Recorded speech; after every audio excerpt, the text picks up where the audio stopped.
প্রশ্ন একটু হাদি ভাই করতে চাই। হ্যাঁ, হাদি ভাই, একটা সমাবেশে নারীদের রিপোর্ট প্রকাশিত হওয়ার পর তাদেরকে বেশ্যা বলে গালি দেওয়া হয়েছে, আপনারা কি প্রতিবাদ করেছেন? আপা দেখেন, আমি জানি না, ফর ইওর কাইন্ড ইনফরমেশন, আবার প্রশ্ন করলেন, অনেক ধন্যবাদ, আমার মনেও ছিল না।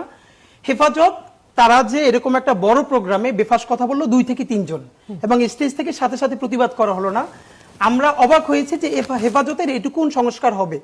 আমরা সংবাদ সম্মেলন করে বড় করে বলেছি যে হেফাজতকে এই ব্যাপারে দুঃখ প্রকাশ করতে হবে, এবং আমরা ভেবেছিলাম তারা যেরকম রিঅ্যাকশনারি ফোর্স আমাদের বিরুদ্ধে প্রচন্ডভাবে লাগবে।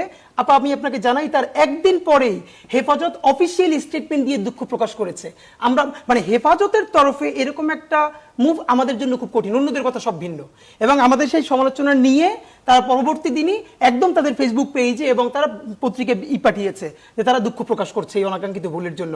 তো দেখেন, এই যে হেফাজতকে এই কথাটা বলতে পারা, বা যাকে আর এই সরকারের ব্যাপারে তো আপনি হাজারটা পাবেন অন্তত, এই যে যেভাবে বলছিল, মানে আমরা বলেছি ইভেন সেদিনকে লাস্ট প্রোগ্রামে বলেছি ডক্টর ইউনূসকে যে আপনি পারলে রুল করেন অথবা কুইট করেন।